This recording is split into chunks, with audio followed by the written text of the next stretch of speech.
Target education के daily current affairs में आप सभी का बहुत बहुत स्वागत है। आज है 18 फरवरी 2026 और आज भी हम ढेर सारी इंपॉर्टेंट अपडेट्स लेकर आए हैं। देखिए हम करेंगे क्या, पहले हम सारी थ्योरी को अच्छे से समझेंगे और फिर लास्ट में क्विक एमसीक्यू रिवीजन भी करेंगे ताकि सब कुछ पक्का हो जाए। तो वीडियो को अंत तक ध्यान से जरूर देखिएगा। चलिए फिर शुरू करते हैं आज का सेशन। तो आज की सुबह की शुरुआत करते हैं इस जबरदस्त मोटिवेशनल लाइन के साथ। डेली मॉर्निंग में उठकर सबसे पहले अपने लिए एक टारगेट फिक्स करो और फिर अपना पूरा दिन उस टारगेट को अचीव करने में लगा दो। आपकी लाइफ ऑटोमैटिकली अच्छी हो जाएगी। कितनी सही बात है ना। बस यही माइंडसेट चाहिए हमें अपनी तैयारी के लिए भी। तो एक नजर डालते हैं कि आज हम क्या क्या कवर करने वाले हैं। सबसे पहले राष्ट्रीय समाचार, फिर कुछ नई नियुक्तियां और सम्मेलन देखेंगे। इसके बाद हम स्टेट स्पेसिफिक न्यूज पर फोकस करेंगे, फिर इंडेक्स और रैंकिंग पर भी बात होगी और आखिर में जैसा मैंने कहा एक फटाफट रिवीजन और क्विज होगा। तो चलिए एक एक करके शुरू करते हैं। चलिए तो शुरू करते हैं हमारे पहले सेक्शन यानी राष्ट्रीय समाचार के साथ। देखते हैं कि देश में कल्चर, सिक्योरिटी और गवर्नेंस से जुड़ी आज की बड़ी खबरें क्या हैं। अच्छा, यहाँ देखिए दो एकदम अलग अलग खबरें हैं। एक तरफ तो 16 फरवरी को मनाया गया नेशनल आमंड डे यानी राष्ट्रीय बादाम दिवस, जो हमें हेल्दी रहने की याद दिलाता है, और वहीं दूसरी तरफ मनेसर में चल रही है 16वीं ऑल इंडिया पुलिस कमांडो प्रतियोगिता, जो हमारी सुरक्षा को दिखाती है। तो मतलब हेल्थ और सिक्योरिटी दोनों ही इंपॉर्टेंट हैं। अब एक बहुत ही यूनिक कल्चरल न्यूज़ है। भारत का पहला, जी हां, पहला नेशनल काउ कल्चर म्यूजियम यानी राष्ट्रीय गाय संस्कृति संग्रहालय बनने जा रहा है। और ये कहाँ बन रहा है? ये बन रहा है मथुरा में। ये काफी इंटरेस्टिंग स्टेप है भारतीय संस्कृति को लेकर। अब चूंकि हम मथुरा मानेसर की बात कर रहे हैं तो पास के ही गुरुग्राम से जुड़ा एक इंपॉर्टेंट फैक्ट भी जान लेते हैं। यहीं पर है इंटरनेशनल सोलर अलायंस यानी आईएसए का हेडक्वार्टर। ये उन देशों का ग्रुप है जो कर्क और मकर रेखा के बीच आते हैं, जहां धूप सबसे ज्यादा होती है। एक छोटी सी अपडेट ये भी है कि हाल ही में अमेरिका ने आईएसए छोड़ दिया है। गवर्नेंस की बात करें तो दो बड़े अपडेट्स हैं। पहला, प्राइम मिनिस्टर ऑफिस यानी पीएमओ का नाम अब सेवा तीर्थ कर दिया गया है, और दूसरा एक नई स्कीम आई है, पीएम राहत योजना। इसके तहत एक्सीडेंट विक्टिम्स को हॉस्पिटलाइजेशन के 7 दिनों के अंदर 1.5 लाख रुपए की मदद दी जाएगी। ठीक है, अब आते हैं हमारे अगले सेक्शन पर, नियुक्तियां और सम्मेलन। देखते हैं कौन कौन नए अपॉइंट हुए हैं और आने वाले टाइम में कौन से बड़े समिट्स होने वाले हैं। तो आज की जो मेन अपॉइंटमेंट है वो है दीपक गुप्ता की। वो जीएल इंडिया लिमिटेड के नए मैनेजिंग डायरेक्टर यानी एमडी बने हैं। चलिए इसी के साथ कुछ और हाल की अपॉइंटमेंट्स को भी फटाफट रिवाइज कर लेते हैं। रोहित ऋषि बने हैं आईआईएफसीएल के MD. Nivedita Dubey airport authority board की पहली महिला सदस्य बनी हैं, ये बहुत इंपॉर्टेंट है। और शेख जोआन बने हैं ओलंपिक काउंसिल ऑफ एशिया के प्रेसिडेंट। आगे की बात करें तो भारत 2 बहुत बड़े इंटरनेशनल इवेंट्स होस्ट करने वाला है। एक तो इंटरनेशनल डैम सेफ्टी कॉन्फ्रेंस 2026, ये होगी बेंगलुरु में, और दूसरा है global south AI impact summit 2026, इसे भी इंडिया ही होस्ट करेगा। ये दोनों ही इवेंट्स दिखाते हैं कि टेक्नोलॉजी और इंफ्रास्ट्रक्चर में इंडिया कितना आगे बढ़ रहा है। अभी हमने बेंगलुरु की बात की तो जाहिर है हमें इसरो की याद आती है, जिसका हेडक्वार्टर वहीं पर है। और अगर पूरे देश की बात करें तो कुछ कमाल के फैक्ट्स हैं, जैसे इंडिया के यूपीआई ने वीजा को भी पीछे छोड़ दिया है डिजिटल पेमेंट्स में। हमारी लिटरेसी रेट बढ़कर 80.9% हो गई है, और अब इंडिया में टोटल 98 रामसर साइट्स हो चुकी है। ओके, तो अब हम अलग अलग राज्यों पर फोकस करेंगे और देखेंगे कि वहां से पॉलिसी और इंफ्रास्ट्रक्चर से जुड़ी क्या जरूरी खबरें हैं। सबसे पहले चलते हैं केरल।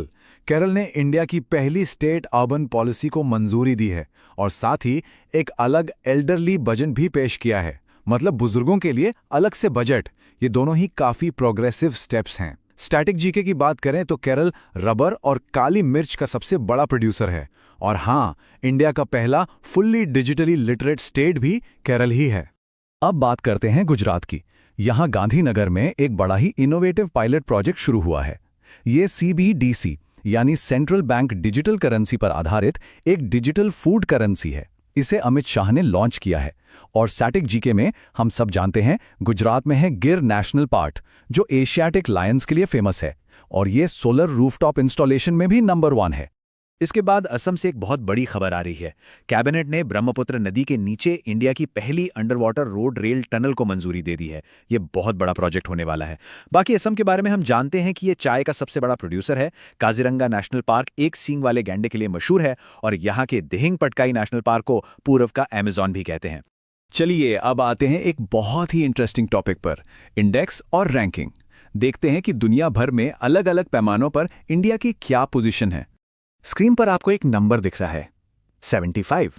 सोचिए जरा, ये नंबर इंडिया के लिए क्या मायने रखता होगा? कोई गेस?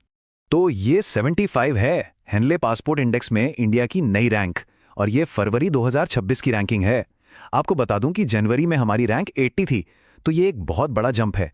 मतलब हमारा पासपोर्ट और भी पावरफुल हो गया है। वैसे टॉप पर सिंगापुर बना हुआ है। और अब आ गया है हमारा final round, rapid fire revision और आज का क्विज। तो तैयार हो जाइए, अब सब कुछ फटाफट होने वाला है। रेडी? चलिए शुरू करते हैं। नंबर 1, R&D पर सबसे ज्यादा खर्च करने वाला देश है चीन। नंबर 2, ओडिशा ने गुटखा और पान मसाला पर बैन लगा दिया है। नंबर 3, 16 साल से कम उम्र के बच्चों के लिए सोशल मीडिया बैन करने वाला पहला EU देश बना है स्पेन। और नंबर 4, रिपब्लिक डे 2026 की झांकी में पहला प्राइज जीता है महाराष्ट्र ने। आगे बढ़ते हैं। इंडिया का सबसे बड़ा ऊन प्रोड्यूसर है राजस्थान। अपार आईडी बनाने में सबसे आगे है छत्तीसगढ़। आंध्र प्रदेश ने पोलो AI लॉन्च किया है और 72वीं women's senior national kabaddi tournament जीता है हरियाणा ने। तो ये था हमारा क्विक रिवीजन। अब बारी है आज के सवाल की। सवाल है कि किस देश ने व्हाट्सएप पर बैन लगा दिया है? आपके ऑप्शंस हैं चीन या रूस। इसका सही जवाब क्या है, मुझे नीचे कमेंट्स में जरूर बताइएगा। तो बस आज के लिए इतना ही। अगर आपको इस सेशन की PDF और नोट्स चाहिए तो आप स्क्रीन पर दिए गए QR कोड को स्कैन करके हमारे व्हाट्सएप या टेलीग्राम चैनल से जुड़ सकते हैं। आज हमारे साथ जुड़ने के लिए आपका बहुत बहुत शुक्रिया। कल फिर मिलेंगे कुछ नई और जरूरी अपडेट्स के साथ। तब तक अपना ध्यान रखिए और पढ़ते रहिए। नमस्कार, टारगेट एजुकेशन में आपका स्वागत है। आज है 18 फरवरी 2026 और चलिए देखते हैं आज के सबसे जरूरी करंट अफेयर्स, वो भी एक मजेदार MCQ चैलेंज के रूप में। देखते हैं कि आज की खबरों पर आपकी पकड़ कितनी मजबूत है। शुरू करें? तो तैयार है इस नॉलेज के सफर के लिए? आपके सामने आएंगे 15 सवाल। देखते हैं आप कितनों का सही सही जवाब दे पाते हैं। चलिए शुरू करते हैं। पहला सवाल। तो पहला सवाल स्क्रीन पर है, राष्ट्रीय बादाम दिवस कब मनाया जाता है? आपके ऑप्शंस हैं 14 फरवरी, 16 फरवरी, 15 फरवरी या 12 फरवरी। सोचिए, और सही जवाब है ऑप्शन बी, 16 फरवरी। जी हाँ, यह दिन हमें बादाम के जबरदस्त हेल्थ बेनिफिट्स की याद दिलाने के लिए मनाया जाता है। सवाल नंबर 2, 16वें all India police commando competition का उद्घाटन कहाँ हुआ? जयपुर, लखनऊ, मानेसर या फिर बेंगलुरु? और इसका सही जवाब है ऑप्शन सी, मानेसर, जो गुरुग्राम में है। और हाँ, एक और मजेदार बात, गुरुग्राम में ही इंटरनेशनल सोलर अलायंस यानी ISA का हेडक्वार्टर भी है। चलिए अब थोड़ा बिजनेस की दुनिया में चलते हैं। तीसरा सवाल है, JL इंडिया लिमिटेड के नए MD कौन बने हैं? अजय सिंघल, दीपक गुप्ता, रोहित ऋषि या तरुण गर्ग? और इसका करेक्ट आंसर है बी, दीपक गुप्ता। इन्होंने अब अध्यक्ष और मैनेजिंग डायरेक्टर दोनों का पदभार संभाल लिया है। सवाल नंबर 4, भारत का पहला नेशनल काउ कल्चर म्यूजियम कहाँ बन रहा है? ऑप्शन है वाराणसी, मथुरा, अयोध्या या गांधीनगर। और सही जवाब है ऑप्शन बी, मथुरा। इस म्यूजियम का मकसद हमारी संस्कृति में गाय के महत्व को सहेजना और दिखाना है। पांचवा सवाल, अंतर्राष्ट्रीय बांध सुरक्षा सम्मेलन 2026 का आयोजन कहाँ किया गया? नई दिल्ली, पुणे, कोलकाता या बेंगलुरु? इसका सही उत्तर है बिल्कुल सही, ऑप्शन डी, बेंगलुरु। वैसे क्या आपको पता है कि बेंगलुरु में ही इसरो का हेडक्वार्टर है और इसे भारत की सिलिकॉन वैली भी कहते हैं। अब देखते हैं सवाल नंबर 6, किस राज्य ने भारत की पहली कॉम्प्रिहेंसिव राज्य शहरी नीति को मंजूरी दी है? केरल, तमिलनाडु, कर्नाटक या महाराष्ट्र? और इसका सही जवाब है ऑप्शन ए, केरल। केरल के बारे में एक और बात, ये रबर और काली मिर्च का सबसे बड़ा उत्पादक है और देश में पहली बार एल्डरली बजट पेश करने वाला राज्य भी केरल ही है। 7वां सवाल, डिजिटल फूड करेंसी का पायलट प्रोजेक्ट किस राज्य में शुरू हुआ है? उत्तर प्रदेश, राजस्थान, गुजरात या मध्य प्रदेश? सही जवाब है सी, गुजरात। ये प्रोजेक्ट गांधीनगर में लॉन्च हुआ है और इसका मकसद है पब्लिक डिस्ट्रीब्यूशन सिस्टम यानी पीडीएस को डिजिटल करेंसी के जरिए और बेहतर और ट्रांसपेरेंट बनाना। अगला सवाल पासपोर्ट इंडेक्स से जुड़ा है। हेनले पासपोर्ट इंडेक्स फरवरी 2026 की रिपोर्ट में भारत कौन से स्थान पर रहा? 80वें, 85वें, 75वें या 78वें? और सही जवाब है ऑप्शन सी, 75वें। ये अच्छी खबर है क्योंकि जनवरी में हम 80वें स्थान पर थे और हाँ, टॉप पर सिंगापुर बना हुआ है। 9वां सवाल कौन सा देश पहली बार global south AI impact summit 2026 की मेजबानी करने वाला है? चीन, ब्राजील, दक्षिण अफ्रीका या भारत? बिल्कुल सही, इसका जवाब है डी, अपना देश भारत। एआई और डिजिटल टेक्नोलॉजी में भारत जिस तरह आगे बढ़ रहा है, ये एक बहुत बड़ा कदम है। 10वां सवाल भारत की पहली under water road rail tunnel किस राज्य में बनेगी?